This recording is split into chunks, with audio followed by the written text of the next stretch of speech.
राम राम जी। आज हम सेक्टर 6 में पहुंचे हैं जसबीर जी के पास और मिलवाएंगे इनसे और आज ये भी बताएंगे कि बेरोजगारी देश के अंदर किस तरह से फैल रही है। अब जसबीर जी से मिलवाते हैं और इनको बताते हैं कि पढ़े लिखे बच्चों को भी आज रोजगार नहीं है और कैसे आज स्कूल कैब चालक अपने घर चला रहे हैं, क्या क्या स्कूल कैब चला के इन्होंने कैसे अपना गुजारा किया आज तक। अब स्कूल कैब नहीं चल रही तो आज घर कैसे चला रहे हैं। मिलवाते हैं हम आपको जसबीर जी से। राम राम जी। राम राम जी। राम राम जी। रामपाल जी। सर, कौन से स्कूल में कैब चलाते थे आप और कब से चलाते हो? जी मैंने 25 साल तो चलाई है 30,000 में क्वीन मैरी स्कूल में। अब एक डेढ़ साल से मैं महाराजा अग्रसेन में चला रहा हूँ क्योंकि वहाँ का काम ख़त्म हो गया था। वहाँ पे एडमिशन नहीं हो रहे थे, रोहिणी के बच्चों के, लड़कियों का स्कूल था और इतनी दूर बच्चे भेजना नहीं चाह रहे थे, इसलिए मैंने महाराजा अग्रसेन पकड़ा। लेकिन वो भी काम आज 7 महीने से ठप पड़ा है। पहले 2010 से वाइफ को कैंसर हुआ जिसकी वजह से मैं ना कुछ पैसा जोड़ सका ना कुछ कर सका। मैं इतना मजबूर हो गया था इन 7 महीनों में। मुझे मालूम है कि मैंने कैसे कैसे उधार उठा के अपने घर का खर्चा चलाया है। बेटी है, उसको भी स्कूल से उन्होंने विदाउट पे लीव दे दी और वो भी घर बैठी थी। बेटा मेरा एक बार मैं बता दूं, बेटी जसबीर जी की थी, वो टीचर थी और टीचर थी नहीं है टीचर है। फिलहाल उनको लीव पे स्कूल ने भेज दिया। नाम लेना अभी फिलहाल स्कूल का ठीक नहीं है क्योंकि स्कूल की अपनी मजबूरियां हैं और यही उनके भी बच्चे हैं। जैसे हर टीचर के साथ वो हो रहा है तो हम अगर अपना दर्द देखें तो अगर ये बात की जाए तो वो भी गलत नहीं है कि स्कूल लाइन से जुड़ा हुआ, चाहे वो कोई माली था या कोई गार्ड था या फिर कोई ड्राइवर था या टीचर था। टीचर भी परेशान है, ऐसा नहीं है कि टीचर नहीं परेशान है। मेड है वो परेशान है, जो स्कूल के सामने ठेला चाय का लगाता था वो भी परेशान है।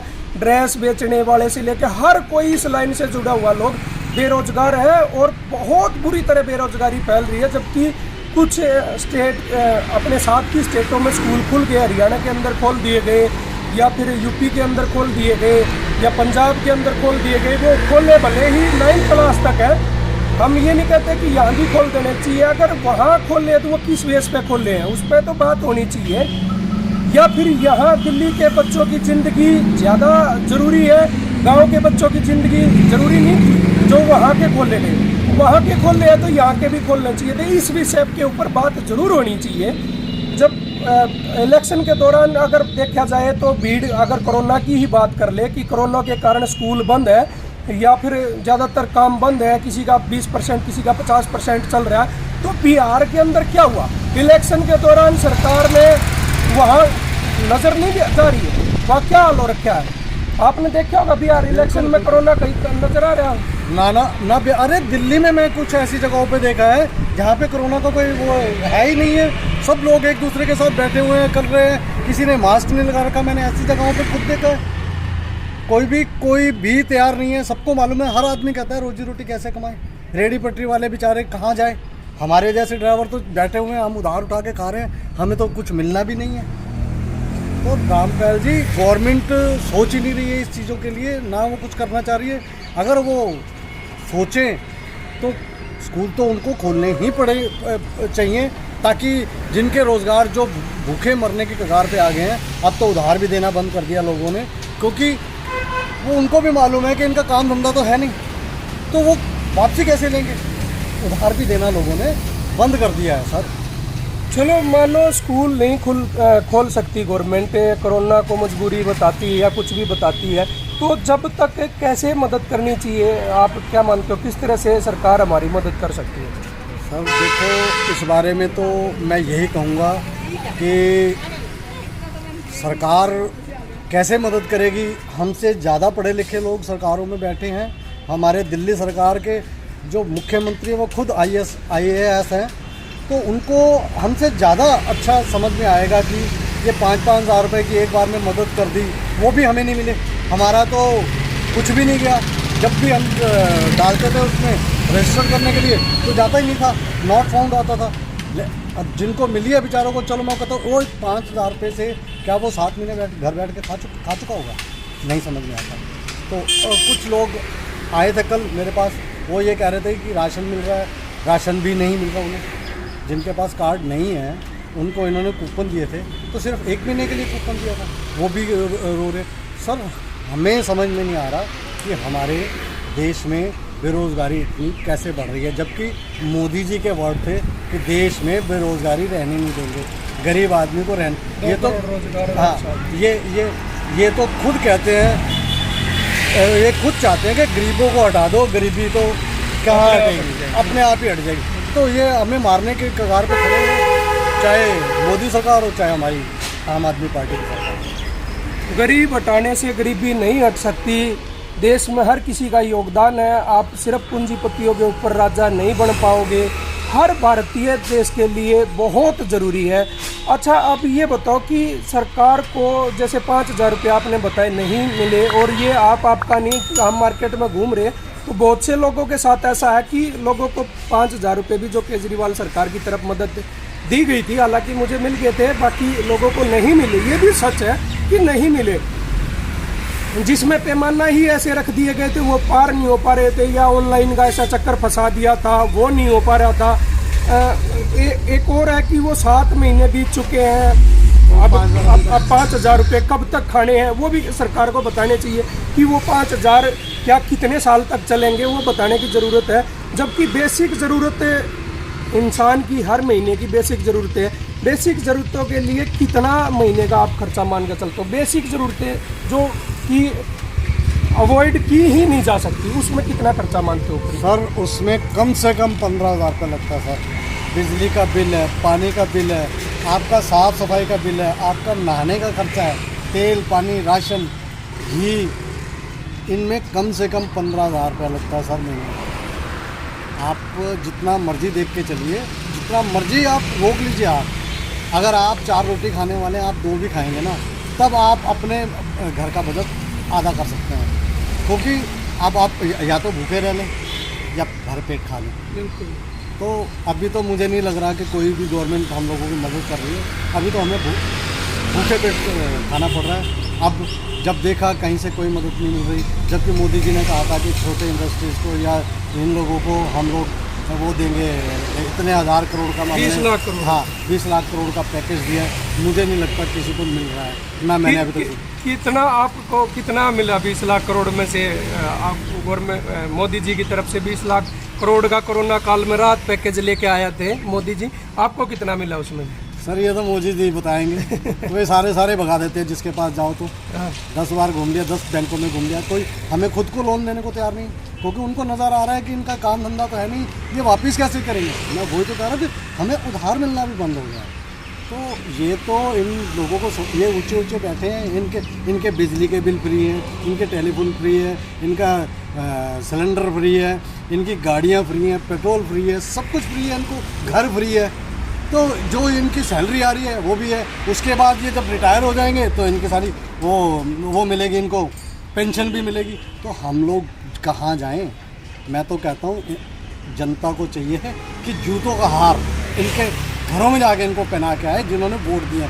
और जो ये भगत है ना, मेरे जैसे तो भगत हो नहीं सकते, क्योंकि ये तो हम ज़मीन से जुड़े आदमी हैं, हम ज़मीन पे रह के सोचते हैं। ये लोग हवा में रह के सोचते हैं, हवाई किले बनाते हैं। जब इलेक्शन जीतना था तो 15-15 लाख हर आदमी के खाते में आएगा, वो ब्लैक मनी आएगी। आज तक तो मुझे कुछ नज़र नहीं आ रहा। अब सबसे बड़ी बात कहते हैं, जैसे मोदी जी कहते हैं आत्मनिर्भर भारत, आत्मनिर्भर भारत में बड़े बड़े वो दिए जाते हैं। आप कैसे मानते हो, कैसे होगा आत्मनिर्भर भारत के लिए कोई मदद दी जा रही है?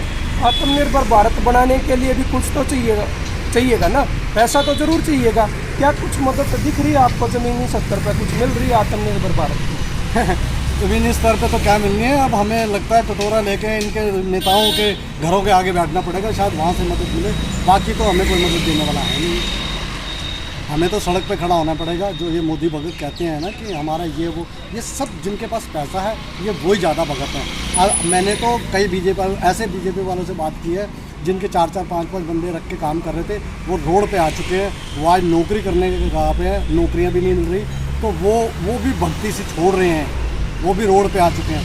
तो हम तो यही सोच रहे हैं कि कटोरा लेके नेताओं के घरों के आगे बैठे, हो सकता है वहीं से मदद मिल जाए। और मैं ये भी बताना चाहता हूँ, आत्मनिर्भर भारत कैसे बनेगा, इस तरह से जो भी रोजगार अच्छा खासा काम कर रहा था, जिससे लोगों के घर चल रहे थे, उसको और ख़त्म करने की हमारी गवर्नमेंट ने काम किया। जैसे प्री वैन एक्ट 2019 में जो लाया गया, ये खुद से कमा के खाते थे लोग, ये आत्मनिर्भर थे, ये गवर्नमेंट से कुछ नहीं मांगते थे। एक 20,000 रुपये महीना कमाने वाले इंसान के ऊपर और चलानों के रेट ऐसे बढ़ा दिए गए, तो कैसे आत्मनिर्भर बनेगा? ये जवाब देना चाहिए मोदी जी को कि आत्मनिर्भर की क्या परिभाषा होगी। गडकरी जी को बताना चाहिए कि क्या सोच के देश के अंदर ये प्री वैन एक्ट लागू किया था। आज आपको पता होगा कि क्या नुकसान लगते हैं आपको इस प्री वैन एक्ट के बारे में कैसे? अरे सर, हम तो कमा ही नहीं सकते। एक भी चालान हो गया, अगर एक महीने में या 2 महीने में एक भी चालान हो गया, हमारे आधे पैसे चले गए। अगर हम कमाते हो, अभी तो चलो कमाई ले रहे, अभी तो खड़े हैं। अगर हम कमाएंगे तो 10,000 हम उधर दे दिए तो हम अपने घर का खर्चा कैसे चलाएंगे? फिर हमें उधार ही मांगना पड़ेगा। तो उधार मांग के ही हमें घर चलाना है, तो फिर ये काम करने की जरूरत नहीं है। प्राइवेट सेक्टर में हमारे मुख्यमंत्री अरविंद केजरीवाल जी ने कहा था कि प्राइवेट सेक्टर में जो BA कर रखी है, जिसने ग्रेजुएट है, उसको 19,000 समथिंग मिलेंगे, लेकिन प्राइवेट सेक्टर वाले 12 और 15,000 के बीच देते हैं। वो कहते हैं हमें इससे कोई मतलब नहीं है, मुख्यमंत्री क्या करते हैं। ये तो मुख्यमंत्री जी को ही चाहिए ना। अगर हम कहीं नौकरी भी करते हैं तो हमें कम से कम, मैं ग्रेजुएट हूँ।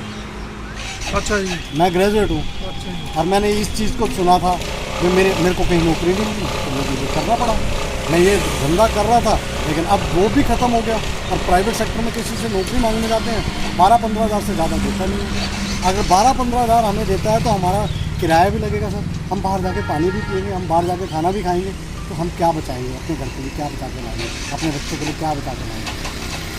असल तो हमारे भारत के अंदर अगर बात की जाए तो 2 नीति चलती है। जितनी भी सरकारी विभाग के अंदर गाड़ियाँ लगी हुई है, हायर की हुई है गवर्नमेंट ने, वो सारी प्राइवेट है। और यहाँ प्राइवेट का नाम लेकर इन गाड़ियों को लूटा जाता है। अब प्राइवेट का बहाना लेकर लूटा जाता है, और इलेक्शन को दौरान गवर्नमेंट इन्हीं गाड़ियों को, प्राइवेटों को हायर कर लेती है। ये 2 नीति है गवर्नमेंट को। क्या आपको नहीं लगता कि जो भी सरकारी विभाग में गाड़ियाँ चल रही हो कमर्शियल, या अगर कमर्शियल की ही बात करते तो वो भी कमर्शियल लेनी चाहिए? जो बाबू लोगों को लेकर जाती है वो सब गाड़ियाँ प्राइवेट है। सर, उनको कमर्शियल लेनी चाहिए, क्योंकि कमर्शियल का रेट ही अलग है और उनको प्राइवेट गाड़ी सस्ते में मिलती है। प्राइवेट गाड़ी सस्ते में मिलेगी तभी तो गवर्नमेंट लेती है ना। अगर कमर्शियल लेंगे तो बजट उनका भी डबल हो जाएगा, लेकिन वो हम पे ज़्यादा प्रेशर बनाते हैं ना।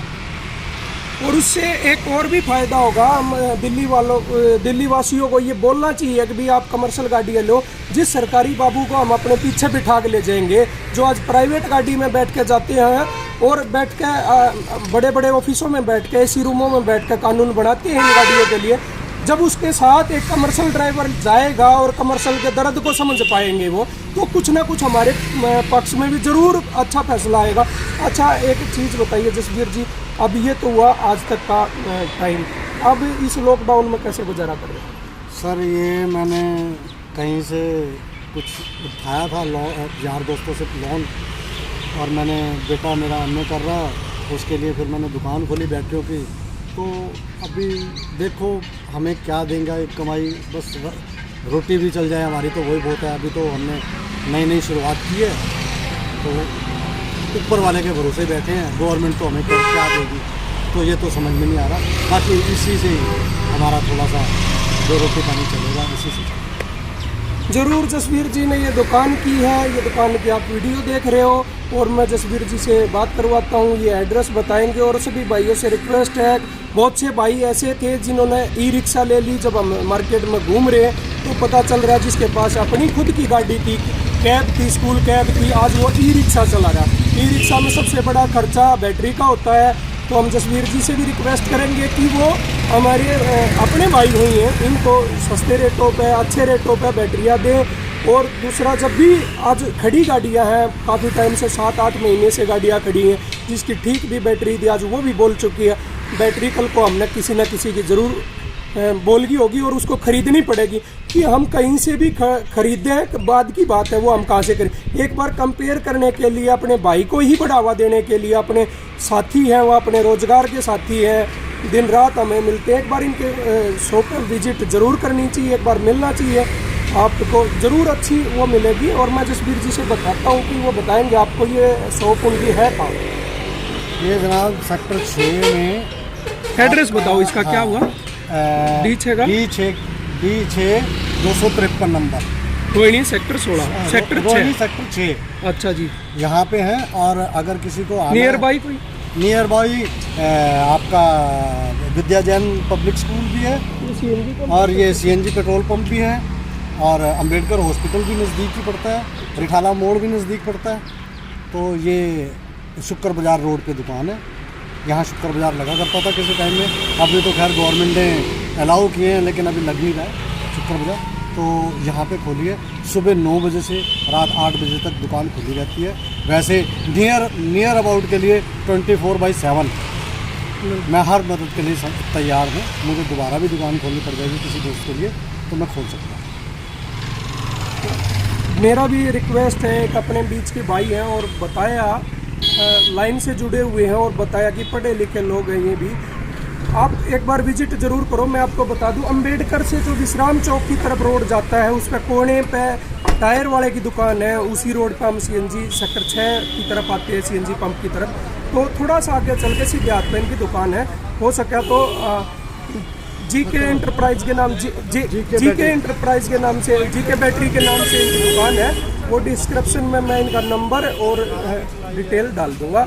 आप ज़रूर एक बार विजिट करना, भाई के पास आना ज़रूर।